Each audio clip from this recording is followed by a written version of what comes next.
Yo, and welcome to the Knowledge podcast. Yeah. I want to give a shout out. We're like live 20 different ways right now. We're trying it out for the first time, so it's a little bit different. I don't even know if we're going to have any viewers on the live one, but we were actually out the other day at the Anaheim protests, right? Yeah. And that was crazy because I went live at the Anaheim protests and we had like 4K live viewers. Wow. Yeah. Yeah. That was super insane. Right. And that was on the Twitter, so that's what kind of inspired like us going live like all these different ways now, because it's gonna be really cool. Hopefully in the future, what we could do when we go live is we could have it like all connected. So basically the mics will be connected to the video, and then the video will stream, and then boom, it's that easy. Right. You know what I'm saying? So streamline. Instead of like the audio is going to be different on the Facebook, the audio is going to be different on the Twitter, you know, what they're picking up, like who knows, and all that kind of stuff. But so I'm going to introduce my guest today. Not even a guest, more like kind of becoming more of a co-host here on the Knowledge podcast. Becoming a regular here. A little regular. Mm-hmm. But this is actually the first time I've ever ran a podcast back. Did we do multiple? No. Alex has been on the podcast twice, but only posted once. Right. Yeah. So this is the first time we're actually having a guest come back and doing this all again. But, you know. So this is Tommy Tran from the Cultured Barbershop. Yeah, that's me, Tommy Tran. T-Cube, also known as T-Cube, the barber. T-Cube. T-Cube for Instagram. But I'm just a barber, you know. Just your everyday average Joe Schmo barber. Dude, you know what's funny is that in order to make your ice cubes, you would have to have one of the most sophisticated ice making machines that exist to make a T-Cube. Oh, yeah. How would you make T-shaped ice? That'd be time you know what? consuming. Let me call China. They probably have like those plastic trays. You can just They do. You would have like to freeze each individual one. Put tea, and then literally it'd be iced tea. Exactly. It'd be iced tea. And you have to have 3 of them and it'd be T-Cubed. Yeah, right? Wait, so hold on. For real though, where did the name T-Cube come from? I've never established that. My middle name and my last name, it's all T. So then, you know, you got 3 T's and, you know, T-Cube, you know, take to the 3rd power, baby. What's up? Hey, you know, 3 represents the Trinity. Right. Which is supposed to be, you know, mind, body, and soul. Yeah. And then you have T-Cubed, 333, which is like the most ultimate divine number because it's the Trinity 3 times. Really? Yeah? Okay. I didn't know that, but there you go. Yeah, mind, body, and soul, that sounds like an R&B like mixtape or something. T-Cubed. And then guess how many people are in here right now? Yeah. What's up? How many people are in this room right now? Everyone knows it's 3, right? It's 3 of us. They should know. Yes. Yeah. Now, how many toenails are in this room right now? That's gross, bro. I don't know. It's 30. You might have blown. And if you times 30 enough times, multiplied by the number of Windexes that we have, just allow it or something. Eventually, you get some kind of divine number. Yeah. Cool. There we go. Right. Are people posted on your Facebook right now? Mm-hmm. Too bad you can't read that. Can you read any of that so you can respond to them? No, I can't read it. They're probably saying like, Sherwin, could you try reading? Tommy? Could you try reading some of this stuff and see what they're saying on here? Yeah. That way we could get back to them.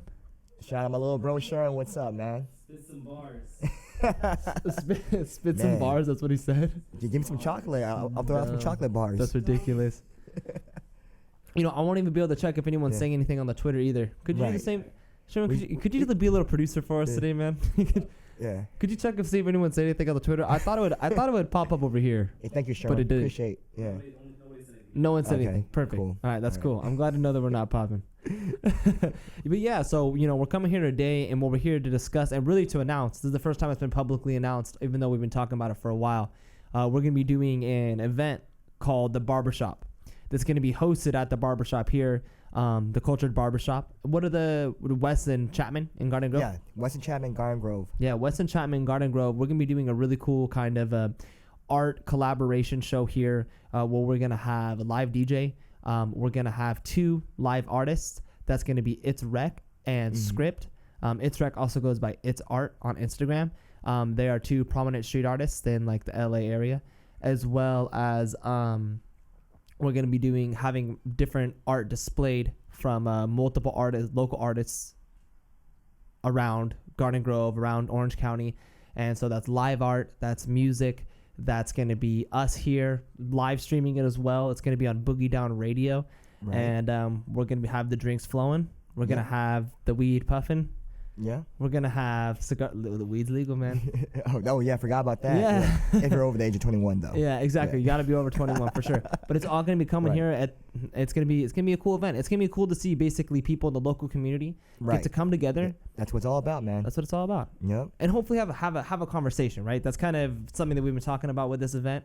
Yeah, you know what? Hopefully we get some artists that will showcase something that maybe it could be political. Maybe it could be something that's just inspirational with life in general, you know? Something like that where it gets the little buzz going. Maybe it gets a little thinking going, a little thinking. That's not bad, right? Well, like we want people to come here. We want people to come here who are interested in art, obviously. Oh, definitely. But we want people to come together and look at this art, and we want people to start having a conversation about what they're seeing in society, what they're seeing inside of the local community, Right. et cetera, et cetera. Yeah. Because there's a lot of different ideas that get tossed around, but the thing is, and the problem is a lot of them always get tossed around on the internet. They're not really necessarily getting tossed around like in real life. You can't look someone face to face and have a conversation with them. And so we're trying to get that conversation and bring it outside. Well, I'm glad you look like your profile picture because man, I thought it was like a catfish. Honestly, I know I'm sexy. It's okay. Don't be too intimidated, Tommy. Imagine. Yeah, I'm not trying to be intimidating at all, actually. Do you think you're an intimidating guy? Me? No, I don't want to be an intimidating guy. Actually, Dude, I want to be charming. All you got to do is take off the glasses. You got to button up your shirt and wear some Dickies. Oh no, it's cool, man. I'm not about that life. You got to get down, Tommy. It's cool. That's yeah. I'm not about that cholo life, or you know what I mean. Even though that's local culture around here. Hey, but that's the thing. That's I guess something that we go into is it's not all about images. We want to get people to come out here and really hopefully to disagree. Hopefully people have different opinions because the problem is that when you're online, right, and someone disagrees with you online, it's like all you see is their opinion and their like personality online, but you don't really realize that they're an actual person. So it's really easy to hate them and to stigmatize them. Right. Yeah, and not only that, but people take things online so personal sometimes when, dude, the person can probably sing on their toilet and just like typing this in, be like, I'm gonna get this guy pissed off for no reason. You know what I mean? Your keyboard trollers and warriors, stuff like that. And some people just take it like it's real, and at the end of the day, it's not, It could be real if you want it to be. You don't know if it's truth if you actually like sit down and vibe with them, like literally vibe with them. Yeah. Get the, the energy going and see how they really are. And I think as technology progresses, we shouldn't forget that, right? And that's what we're doing right now with this art show. Try to get people to think about it. We're living in a little bit different times, as far as political atmosphere is going right now. So, there's a lot of sentiments, a lot of emotions that are being passed because of what have transpired the last, 3 months, maybe up to a year, Yeah, it's been about a year or so. Right, and then who knows what's going on in the future, but, if we're all aware, and I hate to say this, you know what word I'm going to say. What am I gonna say? We're all, what's that word? So with a W that I wanted to say, or awoke or whatever. Oh yeah, we're all woke. We're all conscious. Yeah, that's your favorite word, right? Yeah. That's like the new word now for being conscious. Conscious, right? Yeah. So it's good to be conscious. Sometimes like this is where as I feel like as American, coming from I have cultural backgrounds, right? My parents are Vietnamese, so I was born here. But I gotta see multiple sides of culture, and stuff like that. And one thing that Americans have, is our collectivism is not that high. Collectivism is pretty much how you unite, how you bond. As Americans, we like to stand out, be very individualistic, and kind of like, hey, that's not my problem, so just walk off. But sometimes, we lack that empathy. That as a society, which some cultures have and countries have, high in, the collectivism is the empathy and the sentiment and the mood together and feeling united. We don't really have that as an American culture, sure. But it's something I feel like it's gonna happen because a lot of people are getting educated. A lot of people are going to college, and it's happening. People are starting to care more about each other, and I'm very optimistic about the future. To be honest with you. And I feel like you're touching on like 1,000 points right now. Yeah. You know what I mean? You're touching, Right. but you're touching on everything that we're talking about, because you're kind of going into the root of basically the way that you started this is that you were like, okay, why is it that in America right now we have all of these keyboard trolls, these internet trolls, the polarization of people's opinions, right? It's That's kind of where you convenient, started bro. it. It's like I said, your phone is attached. It's like it should be a body part Yeah. now, you know? And then you pull it kind of out, started boom, boom. going into American culture and how we're more individualistic than we are collectivistic. Right. So it's like we're online and we're starting to see only our world, and we're trying to see only ourselves instead of starting to look outwards and to look at other people. Right. And what we're really trying to do with this event is we are trying to get people off the internet and bring them back outside, because it's Yes. kind of like we're kind of doing like this weird 360 where it's like the internet's been really good. It's really helped us advance. It's helped us learn, but now it's getting people are too virtual. So they need to come back into like the real world. And that's where this event comes along. Right. Right. This is why I'm pretty excited about this event, to be honest with you. I've always loved art, graffiti, whatever it is, painting, collages, even photography, to be honest with you, and graphic art, man. It stimulates you, A good artist, will never tell you what it's really about, sometimes you just look at photos and you get these feelings, right? And you're like, well, why do I feel like this? It's because of something, And was that photographer or the person who took the picture was like, I want this to feel this and that, how they can communicate through that medium, or the media, I'm sorry. Medium would, yeah. Yeah. Well, I mean, pluralize.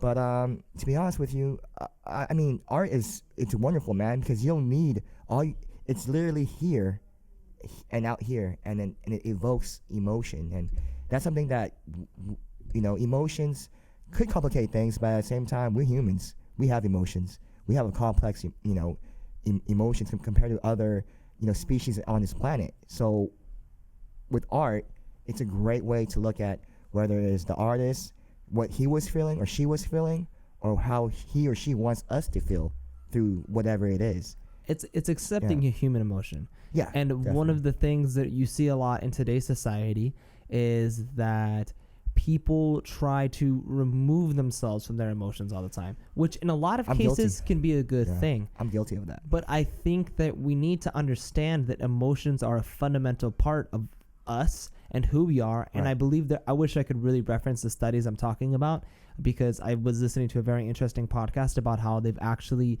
now tied the decision-making process in the brain to the emotional process in the brain. Oh, so definitely. it is undeniably linked in like the latest research. Wouldn't that just be called intuition? Kind of. Right. That's why they say follow your gut. Right. And so basically what art is doing is that art is a way to express that emotional side of us that honestly, for whatever reason, society tries to repress a lot. We kind of try to act like we're emotionless. I think we're all guilty of that. Right. But it's really more about understanding how our emotions affect us and what our emotions mean to us. And art's a medium to do that. Art's a way to get started down that path. Yeah. And it's funny that we're talking about this, and let's go back to American culture, a lot of American, culture is shaped by like poker, don't show your cards, because you're trying to capitalize on an opportunity, there's nothing wrong with that, to be honest with you. But I do feel like it's hurting our society, of course there's a code of conduct and how you conduct yourself in society, right? But I'm starting to notice, a lot of passiveness is going throughout society, and what they say, if it ain't nothing, if it's not nice, don't say it at all. Sometimes you have to say it, and it won't be nice, and that's something that a lot of people neglect. Like, it's not the prettiest thing, so why even show it? It's not beautiful, so why even showcase it? But that's life, man. Life is never always beautiful, and people gotta accept that, If you're looking for perfection and precision and the mint, all the refinement, what is there left of creativity? What is there left of raw, organic feelings of just reality? Like, for example, we want things so perfect in this world, even ourselves, that we neglect that who we are inside sometimes and how we feel is ignored, and that passiveness and that lack of wanting to feel that, sometimes it just creates a dysfunctional person, you know, whether it be depression, whether it be anger issues or whatever, you know. And they always say that, man, sometimes someone's so passive, and one little thing just that was the straw that broke the camel's back. And man, you don't want to be in that type of anger storm or whatever is coming out, but it's okay, you know.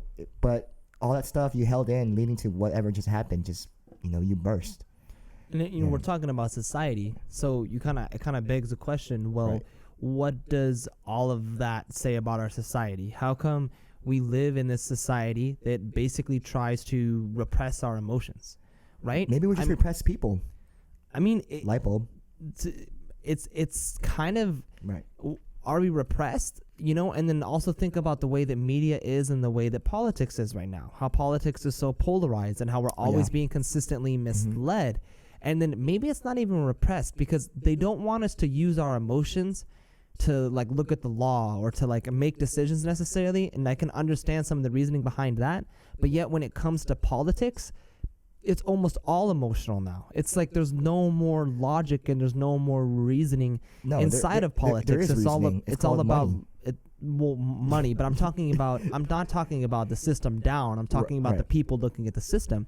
They want you to follow the political candidates based on hate and anger and this opposition for the other side, and that goes on both sides. You know, on the left, they want you to hate the right, and on the right, they want you to hate the left, and they pick the candidate and they portray the candidate in the media on each side as like basically the devil, instead of critically analyzing and trying to understand where that person is coming from. And then you're talking about repression of emotion in society, you know, about how like there's kids who feel like they can never express themselves. And if you, in our society, if you tell people you want to follow a path in art or you want to be a musician, it's looked down upon. It's frowned upon. Yeah. The basis of the having your profession being the expression of your emotions and music and art is something that's frowned upon. Right. So I guess what I'm trying to say with all of that is, you know, what does that say about our society? Cash rule everything around me. Cream, bro. That's a good way to put it, actually, Tommy. You know, Nailed they it. always say, "Come on, man, don't quit your day job, but you know, do what drives you, what makes your heart beat on the side." Yeah. You know, so you're literally being a robot going to work and having no drive at work besides collecting that paycheck. And when you go home, either you do your paintings or you go lift or whatever that gets your heart beating, you know, or you live for, or your obsession. You know, like that can't be your job, you know. But but smart people find a way to do it, you know, and a lot of that is because of the economic factors that is affecting society in general. That's another whole brand new topic we can talk about, and just that seems like it would be a freaking crazy topic. Well, you know, something that I was about to... We probably need sources for that, you know what I mean? Well, something I was about to say that we could just discuss on a broad level, right? Is that, you know, there's always, like you said, like don't quit your day job, and then et cetera, right? So, but then it's kind of funny because if you look at the educational system right now, you look at the way that we're basically nurtured since elementary school and since we're younger, it's basically to go and start working for a corporation. Pretty much. Right? And the thing is then it's kind of ironic that the professions that are all of a sudden downplayed in our society are the free thinking ones. And they want you, they bring you up to be like this worker bee. And no, don't do that. Don't quit your day job. Don't go explore your own thing. Why would you want to do that? You have us. I feel like that's kind of the mentality that corporations have tried to weave into the educational system, into our society's social fabric, and that's why it's so looked down upon. You know. But then it's funny because you find the people who actually do say fuck it and go decide to pursue their dreams, they become they're generally like these like very interesting and like very outgoing people, and their life is full of fulfillment. Right. But I think that corporations and the industrial complex that we have in the society, they hate to see somebody who's fulfilled like that, because basically it's not making them money.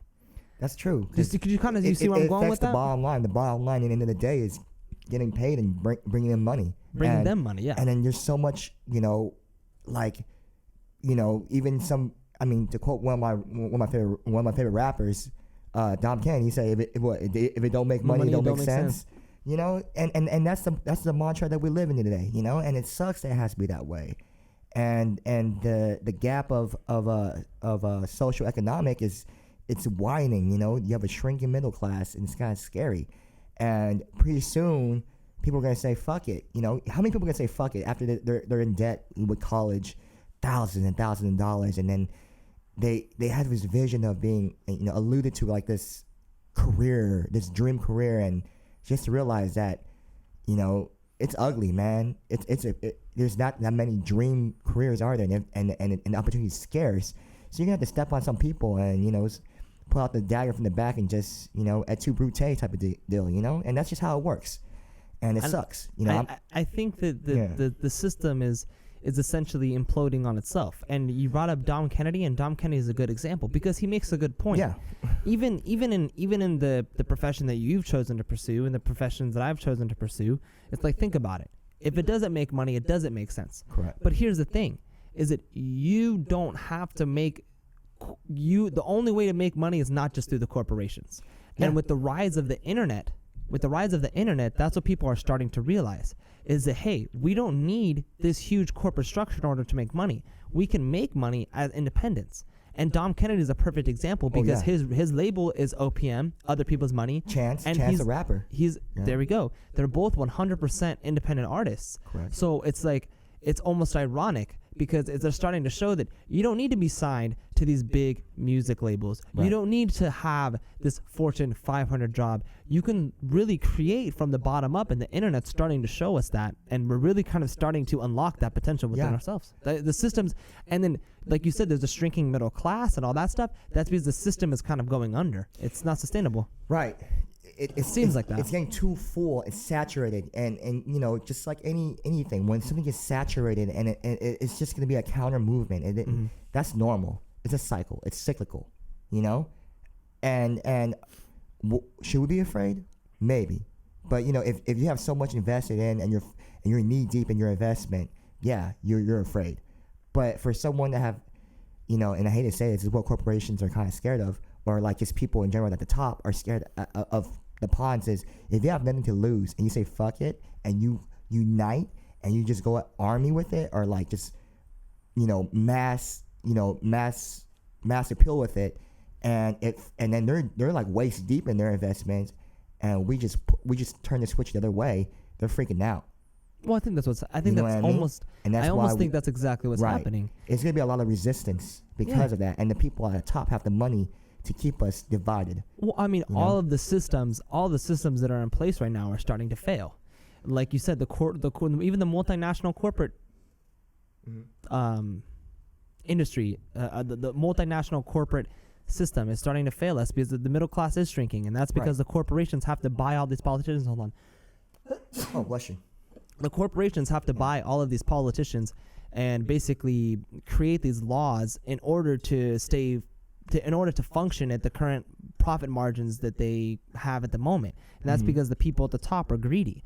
And this system that they set up where they lobby politicians, and these politicians pass laws, and then those laws get passed in order to benefit that corporation to increase an already huge profit margin, that's not going to be sustainable. And we're starting to see it at lower levels because now people at the bottom, they're not being able to get paid enough. The middle class is shrinking. We're not being able to buy things, and that's because all of the money is being slowly funneled upwards. And not only is that having an effect on economically, it's having an effect on us socially, because of the money that's in politics, and because all those politicians have been bought, now it's like we're divided left and right. And that's because of the money that's in politics. And then however you set up your social media, if you're liberal and you like liberal things, you hashtag liberal things, it's going to show up on your feed. And then when you see like these counter movements, which is going to be conservative, and you can be like, what the F? They don't believe in what I believe. And you get pissed. You're looking at your phone. I like to say this. You'll be on your phone, taking a shit, and taking a mad shit because you're mad about these stuff, But let's go back to what he was saying about corporations buying out politicians. Because I woke up today, and then one of the first things I did was, turn off my alarm, and then I checked my notifications on my Facebook. And I was looking, as I was on my, my Facebook, I saw Huffington Post is one of the things I follow. And they're just a news outlet, media. A very far left news outlet, yeah. Yeah, far left. But look, they reported about the DNC lifting was it Article 33 or something like that?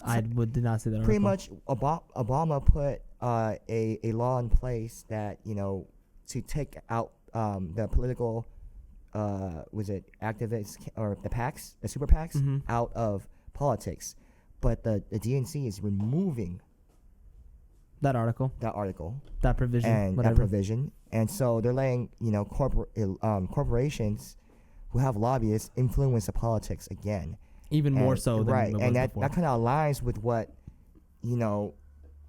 I hate to say this, but the Republicans are doing, and it's kind of dumb. They're like, well, we need this resource to battle the Republicans, and that's dumb because that already pissed me off. You know what I'm saying? Like, okay, I understand you guys don't believe in the same thing and have a different political ideology, which is completely fine, but you're doing the same thing that the other side's doing, and us as people are not being heard because they're gonna funnel their money to the politicians, and they're gonna get fat, and they're gonna get paid off that, and they're gonna do all they're gonna write all these laws for the corporation to take advantage of us, and I really think I want to say this, and I'm liberal, but it's okay, but I have very conservative ideas too, coming from a school of business in college, graduating with a business degree. I know, capitalism, laissez-faire, economics, and stuff like that, Small government. Yeah, but it's cyclical. Everything happens in a cycle, There's going to be times when you want to curb the capitalism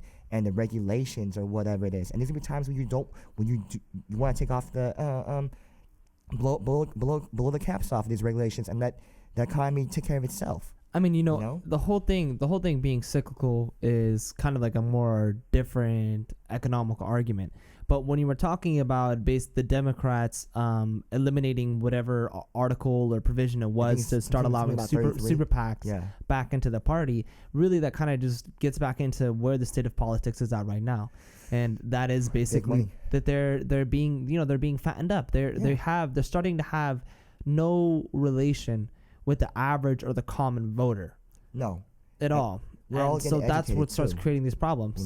And we're all getting educated. We're all going to be knee deep in loans through education, and what happens when you educate is your critical thinking goes up, and basically what happens is you're gonna be like, damn, these fools are playing us, and pretty soon these two parties, I think, are gonna be they're falling out of society's like perspective, and the third party is gonna have to emerge, and people like to say the populist movement or whatever it is, it's gonna happen, and I hope it does, to be honest with you, because if not, we're going to be like Greece, who defaulted on their debts like 3 or 4 times.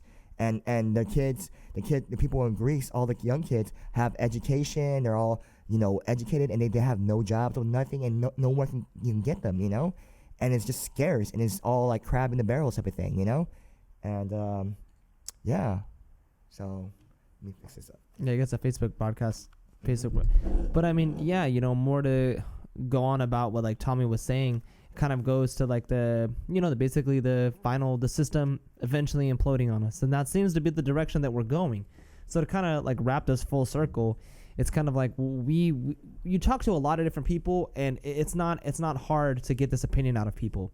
And what's interesting is that this happens on both the left and it happens both on the right. Agreed. People in general feel like the system is not working out for people. I was talking to an older gentleman who was very far right conservative and was a big Trump supporter, and but me and him basically had the same idea when it came to, he's like, I'm voting for Trump because I don't trust the system, and the system is messed up. That's how I feel like most conservatives are right now. And then and that's why they voted for Trump. And obviously, us on this side, on the left side, we kind of think that Trump was the wrong way to go and the wrong way to outlet those feelings. But whatever, that's what happened. But the thing is that everyone has the same common feeling, and that's the system is failing. So really, it's like we need to start talking about that more, and finding, instead of finding ways to disagree with each other and to hate each other, we should be finding our common ground. And the only way that's going to start is if we start having real discussions where we can listen to alternative opinions without freaking out. Right. That's what scares me so much. That's what always scares me the most, is how people cannot talk to each other and have a conflicting opinion and not being able to talk about it legitimately. Yeah, because people are scared to get crucified by comments and stuff like that. You know, go ahead, crucify. I'm not gonna. If there's no way you're gonna make everyone happy, and everyone's gonna be, you know, whether because you're impeding on their selfish agendas or whatever it is, they're gonna be mad. It's cool. It's whatever. Everyone has self agendas. There's nothing wrong with that, you know. But some people are like so obsessive with their self agenda that they can't look at other people and be like, "Hey, dude, I know my self agenda is gonna stop you, but fuck you." You know what I mean? I hate to say the F word in here. I try not to curse, but sometimes it just feels good. It feels the right word I have to use. No, so okay, let's talk about cussing, because this is interesting. And honestly, I feel like me and you agree on most things. But so what exactly is your stance on cursing, just in general? To be honest with you, I try not to curse. Yeah. Because it's looked down upon. You look uneducated when you curse. You look like you're ignorant, you know? But sometimes you're just so worked up and your emotions get the best of you. And something about that these curse words, they just come out and you're like, whatever, you know? But it's different when you're using curse words that's like, oh, what's that shit called? No, fucking stuff like that. I think that's a lack of having like a very wide range of vocabulary words, you know? And you use that for fillers. Yeah. Yeah. Because, you know, it's interesting. With cursing, it's like, it does, when I feel like I curse so much and I don't really ever pay attention to it. Right. You know? Yeah. But I do kind of notice that I guess when I'm really starting to get into a subject and I'm actually starting to explain myself out, I curse less. But it totally does depend on your audience. I just think, to me, the idea that there are words that are taboo is strange. Right. Like, when I think about it, like, existentially, I'm like, we say this sound from our throat. Right. And it evokes a negative emotion among people. Like, to me, I'm just like, why? Because that's a belief. And in instance, in Japanese, and Sherwin, correct me if I'm wrong here. In Japanese, for the most part, there are no necessarily curse words. They're just words that you could say in a rude context. Yeah. So it's like, you know, they don't even have that real idea of having like a fuck that would be censored. It's just like, you can be rude by the context you're saying words in. Like, basically, it's like if I was to say to an old lady, like, yo, what's up? Yeah. You know what I mean? That'd be rude. No, but that's rude. how words are rude in Japanese. Oh, okay. But so you know, it's but about like the title of the person. Yeah, it's like basically like messing up, like, you know, just kind of like saying like a rude word in the wrong around the wrong people. But for us, it's like we have these specific words that are bad, but then we all them. Like, the funniest thing about curse words is that adults try not to use them around children, and children try not to use them around adults. Yeah, because it trips me out. It's kind of, yeah. You're right about that. I didn't notice that, but that's a good point. I've never noticed that, but it's something that I would feel that you would use around someone you're very comfortable with, right? Because when it comes down to it, when you're comfortable with someone, you're showing your emotions, your feelings, and stuff like that. Because basically, you have a relationship with that person. You have a past history, so it's not bad for you to do anything like that. You know what I mean? It's just stuff like that. But you know, I don't know. It's just a taboo thing. You know, just like how, you know, there's stuff that we do, activities that's taboo. You know, sometimes criminalizing, and like you know, whether it's, you know, like society frown upon activities, or but isn't it weird that it's something that everyone does and everyone knows that everyone does? Sex is also somehow taboo. Well, that's a Puritan. Isn't that strange? Isn't that our Puritan, like, you know, going back to colonial days? Isn't that just like the Puritan stuff that we were founded on? And was it Plymouth Rock, Pride Rock, or something like that? I don't know. It's Plymouth Rock. I'm just messing around with you. I just think that's so weird that it's like weird to talk about sex and like weird to be open about sex when sex is something that it's like everyone does. You know, like masturbating. You know, you start openly talking about masturbating, you're like, what? But then they'd be like, this guy's a creeper. Oh my God, I think he has. But a then problem. he's gonna go home and jack off. Right. Yeah. Well, he needs to see a psychiatrist for that. Oh my God, he has a problem. Oh man. You know what I mean? How does it just it blows my mind that kind of thing develops. Right. You know what I mean? I'm just trying to understand, like, where does that come It's from? just people trying to be what, it's this image that you're trying to portray, this persona that you're having with people, but everyone has a deep, dark secrets. Everyone has their Batman, and then everyone has their Bruce Wayne. You know what I'm saying? It's just how it is, and that's really what it is. And that's just how we are, because we can't just tell everyone. You can't just be an open person to everyone, because you don't know what they want from you. That's the scary part.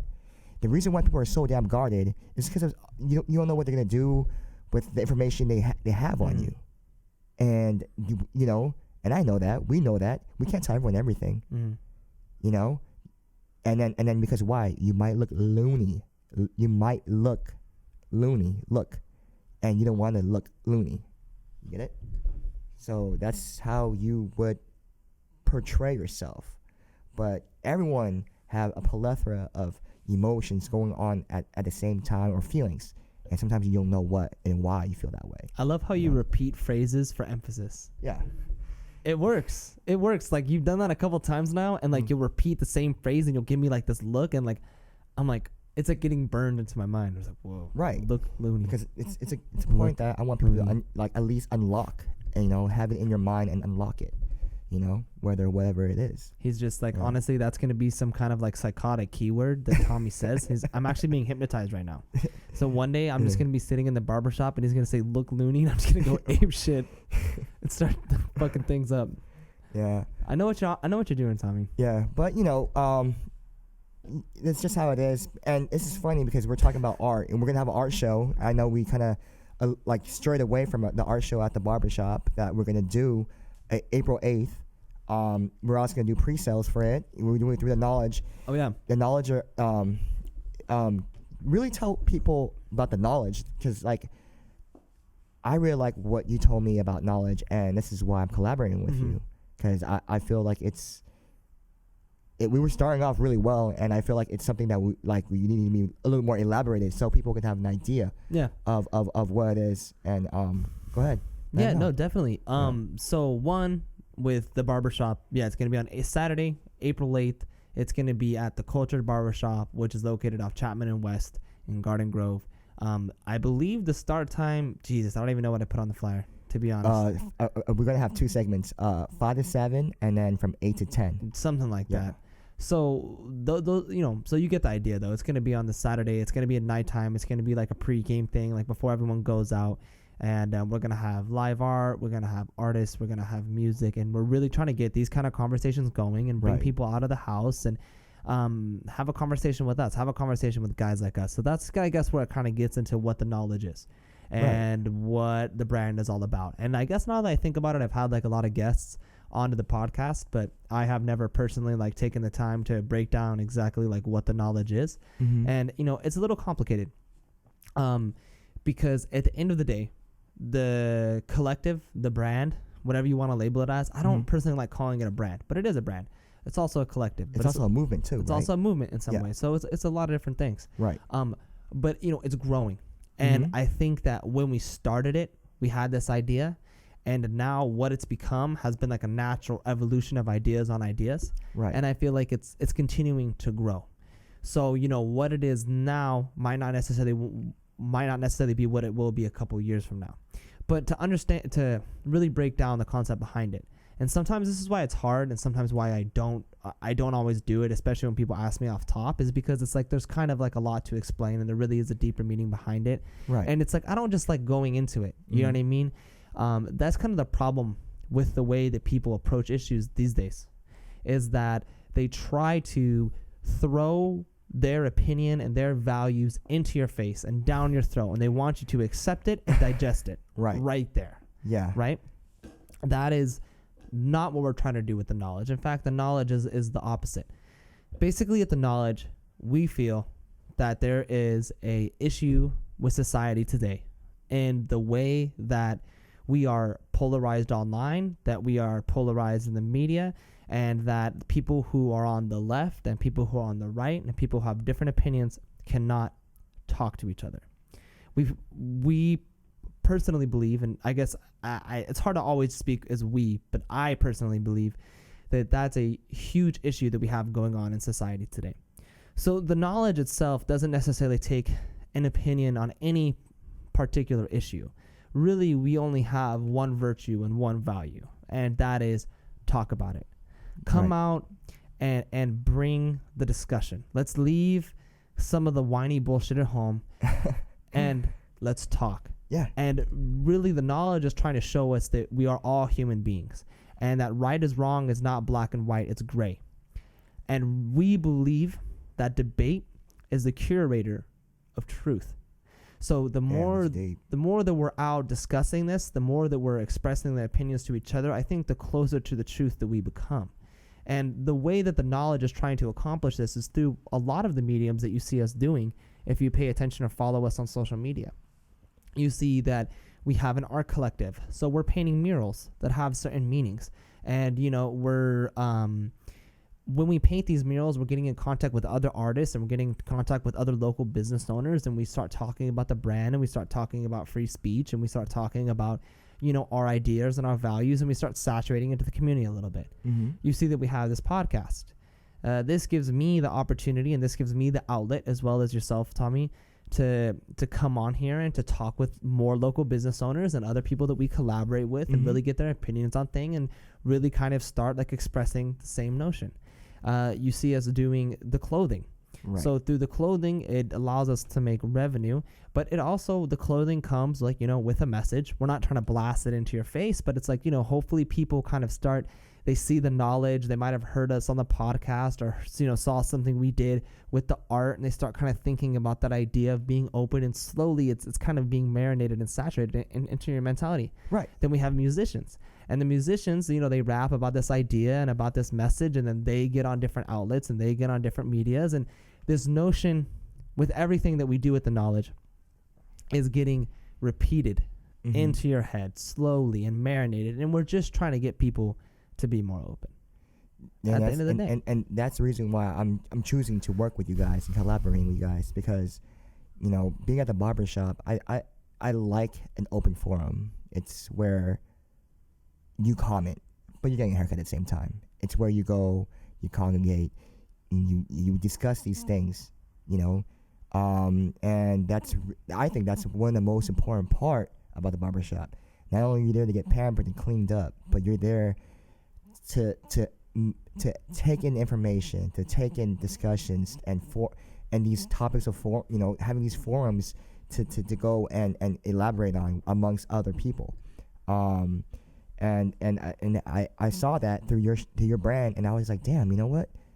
Light bulb. Let's make it happen. Let's do this. Let's make it happen. I'm all for it. I want to talk about things, whether it's something that you're passionate about, because I like to talk about things that you're passionate about. People don't like to talk about that stuff because people are like, oh, well, what do you think of me if I do this and that, But I don't. I actually applaud people who do talk about that and their obsessive nature towards it, or whatever it is, you let me know how you tick. I'm cool with that. It could be something I completely disagree with, but it's just that what makes you, and that's fine. You have a little authenticity, and that's so basic and everything is awesome type of But so that's the reason why I choose to do this, and that's the reason what I hope the art show is going to bring about is people who have these notions and go and just admire other people's work, or just get a little inspiration here and there. What's wrong with that? And everything now, it's at our fingertips, literally on our damn fucking smartphone. Our phone's smart, but we're dumb. You know what I mean? So it's like, let's do this. Let's be the master of technology, and not let the technology master us. And I think a lot of what we're doing with this upcoming show was inspired by you too, Tommy. So you are talking about how you have chosen to work with the knowledge because of our idea and our message. It's like I definitely feel like I was compelled to work with you because of what you already set up as a business person. I've been coming into your barbershop for years. Since I was like real young. You've actually watched me grow up and become like the person that I am today, and in some ways kind of been a mentor who's like steered me left and steered me right. And so in a lot of ways, I've always known that your barbershop is somewhere I could come into and express my mentality, no matter what it was. And if we disagreed, and if other people disagreed, but it was, at the end of the day, it was all cool. Right. So then once you had the big balls, that you do have to open up this barbershop, which was like a good move. I have elephantitis, by the way. I'm just kidding. Yeah, and your ankle from that gout. Right. Anyways, but you really made the big step in opening up your shop, which was your dream ever since you were cutting hair out of your garage. Right. And you got it together. But by opening up the shop, you gave us the venue to even move our brand and our collective forward. And so the atmosphere and the ideas that you always curated at the barbershop is what kind of inspired us to start working with you, and helped inspire me to even, start making the brand and have this narrative. Right. So now, it's no coincidence that we're doing the show that's called The Barbershop. And the reason that we're doing this event called The Barbershop is because we want a venue for people to come in and be able to talk and be able to freely express themselves, whether it's through art, whether it's through music, or whether it's even through conversation. And that wouldn't have come together without you. So, this is a very like symbiotic relationship that we have here. And I think that there's a lot of real positive vibes and positive ideas that are coming into this event. So like you said earlier, I'm really excited for the future. And Hunter has mentioned about just being, me and Hunter, when we met, I like his vibe. He doesn't hold stuff back. And now that he's doing a brand that promotes thinking and that promotes just having a forum, like, why not? Because this is how we started our friendship. Just by we don't always agree on everything, but the fact that we can express our ideas and our thoughts and our feelings, it kind of grew into this. And I met him as a freshman going to college, and now he's growing, and he's graduated, and all that stuff. And I'm hoping that he goes well, but at the same time, doing what I did, because I left corporate jobs because it wasn't really for me, and I decided, I'll just start my own thing. As a barber, I look at myself as an artist too, and if you look on Instagram, one of the people that go hard on Instagram is barbers. They like to showcase their work, they like to showcase their stuff, right? But what if I was gonna, what if I was gonna make Instagram in real life, but instead of having it, be barbering haircuts or whatever it is, let's just do another type of artist, And this time we're choosing people that specialize in street art, and so. And it might not only be that too. Right. Oh shoot, yeah, that'd be cool. Yeah, I mean, I don't know if. I think I told you, but we made I was gonna tell you in person, so I might as well tell you now. Let me know. Yeah, I mean, because so basically what happened was that we were dude, I gotta pull out this guy's card. Yeah. I'm gonna shout him out right now too, because this was really cool. So what happened was that Jonathan, one of the Knowledge team members, the guy who co-owns the brand with me and the original founder of the brand, and I left the dude's card at home, of course. Oh my. Well, I mean, like, what do you remember? Anyways. Okay, go ahead. So we were painting on this warehouse. Okay. If you guys have been following us on social media, you will have seen that we've been painting this big warehouse in downtown Fullerton. It's right behind Bootlegger's Brewery. Okay. And we literally have a Knowledge the size of 2 garages going up there. Oh, it's okay. Gonna say it says the Knowledge. I think you're talking about. It's like a little warehouse looking garage thing. Yes. Okay. So yeah. we're going on a big. You can see it from the street. You're gonna be able to see us. Cool. That'd be cool. And basically the way that we were able to paint that wall was because Jonathan ran into some old guy right behind it, and he's like, "Hey, do you know who owns this wall?" And he happened to be the owner of the wall. Damn. And he asked him, "Hey, there was some artist I'm painting on it." He's like, that kind of looked bad, and he's like, some graffiti kind of like not even graffiti, like just like toy bad shit. Oh, and just like all the wannabes that want to be not even like literally like literally like something like that. Literally like a tweaker got a spray can and just started going ham, like cool. It was nothing. Yeah. So Jonathan was like, can I paint over it? And then he was like, yeah, go for it. So Jonathan starts painting this wall, right? And we're painting it huge, dude. Like we have a 12-foot ladder to paint this thing. And so we're going hard. And all of a sudden, one of the guy comes out and he's like, hey, so like my dad said you can paint this wall, right? And we're like, yeah. And then he's like looking at it. He's like, who are you guys? Like, what are you guys like putting here? You know what I mean? Like, is this just like your symbol? Or you're just trying to leave your mark? And we were like, yo, look, man, like we got the okay to do this. Like, you know, you're coming at us like this. Like, what's going on here? And he's like, well, you know, do you know what's inside this building? And we had no idea. Like, we just thought it was like some warehouse, you know? And he's like, there's an art gallery in here.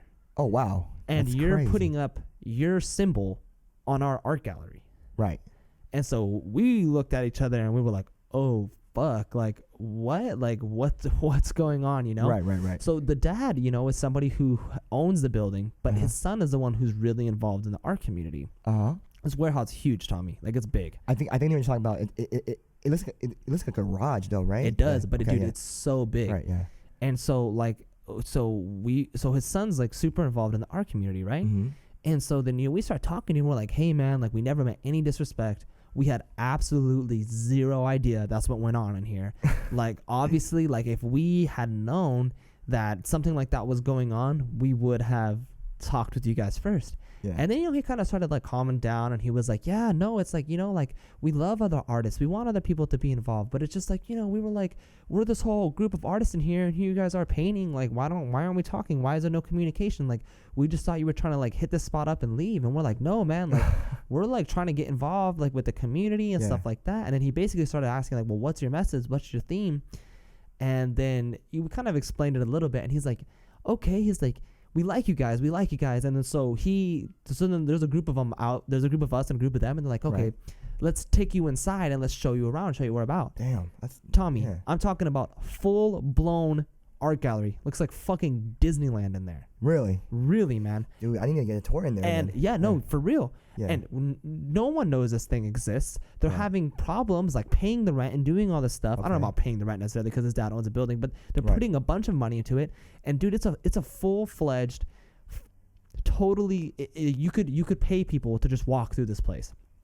And there's so many different artists who are involved in this amazing spot, and they're basically talking to us like, yeah, if you guys want to collab, if you guys need art, and start just basically like offering us like this plug on like all these different. We have a lot of connections to art that's like street art, but these are connections to art of so many different mediums. There's woodworking art in there. Okay. There's like complete like stage design art in there. There's paintings in there. Like there's everything.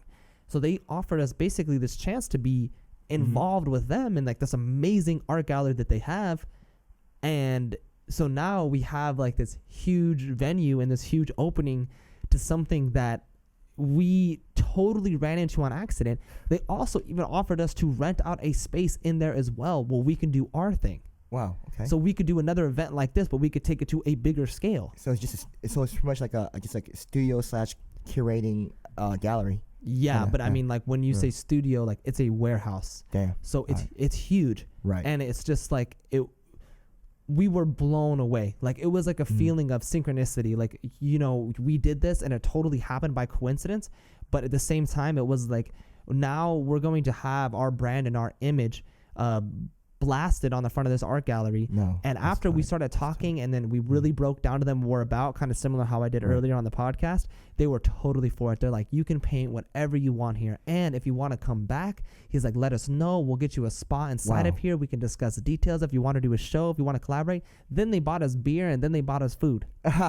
So it's like, these are like the coolest people ever, you know, and we're all artists. And it was just so... That's what I was telling you. What just happened. So we're gonna obviously be hitting them up, and we might be able to have some like real more, the kind of more upper scale art, you know, that's gonna be even maybe showcased hopefully in here, and maybe they might even come through, and you know, take a peek at what's going on here as well. That sounds legit. It's super legit. So I was super excited about it. That's real life networking. We all have to add friends or like request to be friends. You can't even. You couldn't. Right? These guys are too old to be on social media. Oh yeah. Yeah. Oh, okay. I think I've seen this before. Well, like the owners are. Right. Yeah. You know, yeah, but yeah. like Yeah. All of we basically met like the head director of the entire Right. gallery and the owner of the property. Yeah. So we started ass backwards, but that's really good because they were able to give us these like a whole bunch of permissions to do a bunch of stuff with them, and now we have their contact information. Yeah, damn. See, the right place at the right time, man, and just put yourself out there, and then that's what you got, and that's crazy. I mean, that's so cool that even happened with you guys, and dude, to be even part of this movement or this little thing that you're doing with art, I'm extremely I feel very honored to even host this type of thing. To be honest with you, I've always been into art. You know this. It's just like the fact that art is one of those things where or you don't know. It's very low key. A lot of artists don't have mass appeal or whatever, and if they're mass appeal, they're so far up, and they're doing stuff for corporatism, where they're doing claws, doing stuff for Hennessy or whatever it is, and that's all street art. I collect those bottles, by the way. Yeah, so you're shout out Obey. Yeah, I have quite a few Hennessy street artist collections, which I love. I love all the bottles. I think I have all of them erased, but I like that stuff. You know what I mean? But so back to the art show. Thanks for wanting to do this. I'm really looking forward to seeing all the art and meeting the artists that produce the pieces. So that'd be really cool. And it's gonna be, especially because now we have Isrek and we have Script coming out, which are two big graffiti artists. That's gonna be really cool, and it's gonna be interesting to see the crowd that they pull. Right. And then now that we have this plug in Fullerton with the art gallery, it's going to be interesting to see the crowd that they pull. Right. And, I don't want to, count my eggs before they hatch, but, I'm really hoping that we're at capacity for this thing, and we really get a lot of exposure. Yeah. And, hopefully I'm curious to see all these artists and all these people combine. And I'm really looking forward to the conversations that we have based out of it. And, Right. I hope that we get some more podcasts out of it. I hope we all get some more exposure.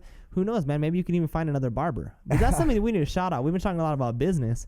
Yeah. And here you are, you're over here needing, you put the now hiring sign up. How's all that going with the barber search? You know what? It's going well. But the only thing that's not going well is I haven't really had someone who's licensed to be a barber come here, because you need to be licensed. I have a lot of garage cutters and kitchen patio people coming in, which is fine with me, because that's where I started, humble beginnings, But I am a business, and there's certain things, there's red tape that I have to abide by. There's rules, there's laws. Yeah. And so I am actually looking for barbers to join the shop and the team. But I'm also looking for someone that I can vibe with on almost a daily basis. At least I see them gonna be plus 40 hours a week. So I kind of want someone that's honest and that's hardworking, that's passionate about cutting hair and serving their clients. That's where that's where I feel like I like to start with. The haircut is one thing, but how you are with your clientele is another. And I do feel like those two things go hand in hand with the type of barbershop that I want to have. And don't get me wrong, there are barbershops like that, but I would like to emphasize a lot on my customer service here and everything, and just make it more polished and more a barbershop where it's more open, not so we only cut these type of people, that's it, and if you're not this type of people, we can't cut you because of your age, gender, or whatever you are. I don't like that, you know what I mean? Because I think it should be somewhere where you can still go and figure out hey, look, this place is cool, I might not fit in with these guys or whatever, or whatever, but at least I can get at least good service here and whatnot, and that's something that I think is very important when it comes to the type of barbershop that I would like to have, and what I'm trying to work towards going. Because to me, I think the business is always going to be worked on, no matter what. There's always something to do, and I think progressing it whichever way I can, when it's employees or whatever, I hope it goes well, you know, and I hope it just comes out, nice, so and presentable, to be honest. Yeah. And I love the way that you're trying to grow your business, because I feel like anyone who cuts hair in here will probably inevitably be involved with the knowledge as well. Yeah. you know, Yeah, that'd be and nice. it's Yeah. kind of like, you know, our brands are kind of really working close tightly Mhm. right now, especially. And it's like you want to bring someone on who's going to represent your shop because Right. you're more than just a barbershop. Like you don't just come in here and cut hair for 40 hours and leave. Like you want to bring on people who are going to come in here, cut hair for 40 hours, but also hopefully be involved in the extracurriculars that you're trying to get involved with your brand. Right. Or even like just, you know, have your own thing and you do your thing and just be yourself. Yeah. You know? Something that's very important. I think most barber shops are like that, where like the barber is gonna be himself regardless or not, you know, whether it is what it is, you know. If you go to barber shops and you don't go to like, you know, the like supercuts or whatever, then you know what I'm talking about, you know. And you know, there's plus and minuses to stuff like that, you know. And you know what, I'm Elaborate more on that. yeah, like, you know, when you go to supercuts, you obviously don't really care about like who cuts your hair. You just go in there like, yo, cut my hair short, that's it, and bounce. And there's a supercut everywhere. I'm looking up supercuts, so I have to, you know what I mean. And then and it's commercialized, you know. I'm not hating on anyone that goes supercuts or anything like that. If that's your criteria, then go ahead and do it, you know. Like, I'm not gonna hate on that. And then there's barbershops where like, okay, this is like a hood barbershop. We go in there, and people will be like, you know, doing their own thing. You're like, well, I'm not trying to be involved in that, you know. And it kind of like pushes them out of that shop, you know, or whatever's going down in that shop. I don't know, but I'm going for something that I feel like we can take care of both, you know. Maybe not the mass commercialization of some shops, but I'm looking for like a unique type of a service, you know, and definitely premium, you know, and that's so you know, get out type of deal, you know, which is cool. That's great, you know. Like, I don't mind that at all. If that's how you look at it, then that's fine, you know. But I have something like worthwhile to like, oh, I remember this barbershop. Oh, I remember this stuff. You know, something to inspire you, you know, mentally. So what would be the characteristics of somebody that you would want to work in here? Well, someone where the ego is not as huge, you know. I think a lot of times people's ego destroys, you know, because whether it's an insecurity mechanism that you have to be the biggest dog and puff your chest out, or whatever it is. I don't want that. It's just that destroys relationships. It you know what I mean? There's a time and place for that, you know, where you need to be like egotistical or whatever it is. Well, but so necessarily you want somebody who knows how to be confident yet humble. Of course. Okay. That's really what it is. You explain that, and just someone who just works hard and understand that, you know, without their clients, you know, they wouldn't be here, or without, you know, people that they're really serving people. Really, honestly, when you're a barber, you're serving your clients, you know.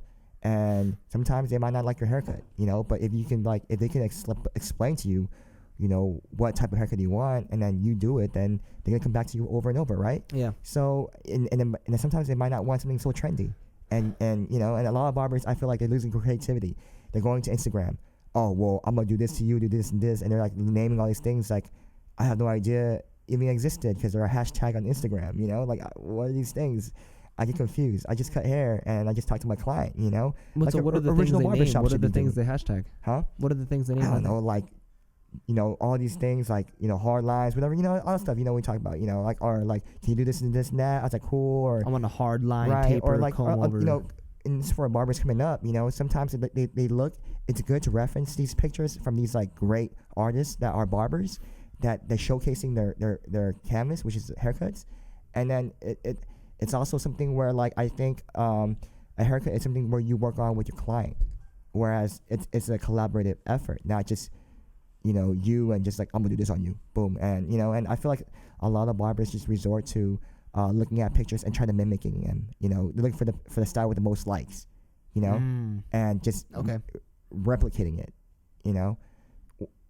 I mean, I don't mind doing that, you know, whatever, you know. If this person obviously has no preference on how they look for the next 2 or 3 weeks, maybe in a month, then yeah, go ahead and do it, you know. And they're gonna trust you, and that's important, that you're a trustworthy person. So almost kind of like just going with the trends. Well, that's what instead haircuts of cutting are. uniquely, you just kind of like see what's in, and then you're like, okay, I'm gonna cut exactly like that. Yeah, you know, and yeah, I mean, it makes life a lot easier for barbers who just look at it as a job. You know, which is cool. You know, Because it's like a formula. It's a guide that people can follow. It's a winning formula. You know, just like everyone wants to be the nice. No, not necessarily Nike about or winning whatever, though. You know. You know, or it's a prevailing popular formula. You know. But see, you know, here's the thing about that mentality, and I think definitely even sometimes the knowledge can come to that a little bit. It's like you want your viewership to go up. You know, you want your clientele to go up. You want your revenue to go up. So you start wondering, well, what can I do that's going to get likes? It's not that you should be like, oh, you know what, fuck that, I'm always underground. But it's just the same time you can't be a carbon cookie cutter. Because if you have no originality, you're never going to be at the forefront. You're never going to be at the fringe. You're never going to be the biggest that you can be. You have to understand how to take what's popular and what's trendy and really how to adapt it to yourself and your own style. You know, you have to really try to have a natural creativity. I feel like that kind of like natural and genuine ambition, it's genuinely what will come into the forefront of style, what will come into the forefront of art. I feel like if you just carbon cookie cut for the most likes, you know, people think it's tacky and people think it's trendy, and eventually you fall off. Right, but then some people might like it. Like, oh wow, they do this really well. For like, the moment, and I'm not saying like, you know, to totally ignore it, but I'm just saying like, you know, you can't, you have to have some original thought, because people see right through that trendy, tacky stuff. It might work a little bit, but I mean, I think in the long run, it's a downfall. Yeah. I mean, that's why trends are always changing, because people are tired of the same monotonous thing over and over, and art's always changing, and what's put on the canvas is always changing, and that's the world we live in, and it's very dynamic. And we should embrace it, you know, and that's just how it is. And there's people that don't do well with change at times, and that's okay, you know. It's just them. They you know, once they get caught up and they understand it, and then they move, you know, or not move, whatever they choose to do, you know, whatever they want to partake in, you know. So, but I am hiring, just letting you guys know. But I'm looking for very specific people. I don't even know what I want, but it's a vibe. It's a vibe, very, very much so. It's because it's not like, because you're not the type of person to discriminate based on, you know, you're not going to be like, oh, this person thinks this, nah. This person is like this, nah. It's not like that. But so you're not necessarily the type of person to discriminate like that, but you want to see somebody with a certain mentality and a certain openness and a certain willingness, and it's like you can't necessarily always break that down specifically, right? Right, and like sometimes you have like savants where they're like crazy as hell, but they're really good at what they do. It's like, that's very unique of you. I'm interested, you know, like, you know, and stuff like that. So whatever it is, you know, like I don't expect. You know, there is a cookie cutter barber. I don't think that should be what it really is. I think everyone has their own story, and always, you know, and it's cool to tell your story sometimes. You know what I mean? Yeah. Like, it's okay, you know, to do it, and that's just how life is, you know. So yeah. Yeah. You could just say that, like, we should wrap it up on the mic. That's really cool. Yeah, you want to wrap it on the mic. Hopefully, you guys check Knowledge out, and then check our event out that we're gonna have here, April 8th, a Saturday, and we're gonna put it on our Facebooks, and we're gonna promote it, and it's through RSVP only. So RSVP, please. And come out and just take a look and come with an open mind, open heart, and just embrace things, or like come in there and just observe. Yeah. You know, and meet people and congregate and just have some kind of fun, you know? Yeah, for sure. Shoot. You know, I never knew I was being in front of a mic and podcasting, and here I am, you know, this is what I'm doing, and it's fun. Maybe you guys can find someone that you like and network with, you know? Yeah. And if anyone ever wants to check us out or maybe even be on the podcast, you could always hit me up and let me know what's good with that. So once again, Saturday, April 8th, the barbershop. I believe that Jonathan should have already posted it onto Instagram. I believe so. And that it should be up on the website with the pre-sale ready to go. So if you want to get your tickets, it's going to be $5 pre-sale, $10 at the door. This is the Cultured Barbershop. It's in Garden Grove, located off Chapman and West, right across the street from Carolina's and next to Apollo Burger. So those are, if you're a Garden Grove local, you know what's up with that. And yeah, so I mean, you guys kind of already get the forum that, we're trying to give out here. Mm-hmm. And Tommy, seriously, once again, thanks for joining us. And this is the first live broadcast we did. Which is definitely super different. And I know that right now the production quality probably is not so high on the live broadcast, Right. but over time, once I start kind of like learning how to really manipulate all the software, we can get it a little bit better, and we can start like really, doing our thing, and hopefully it gets a little more watchable and viewable. But yeah, man, dude, thank you for opening up the shop today and having us do this. No problem, man. Thanks for having me, and look for the art show, man. All Yeah, right, man. I guess. Out. Stay tuned. Yeah. MAEREMUSIK.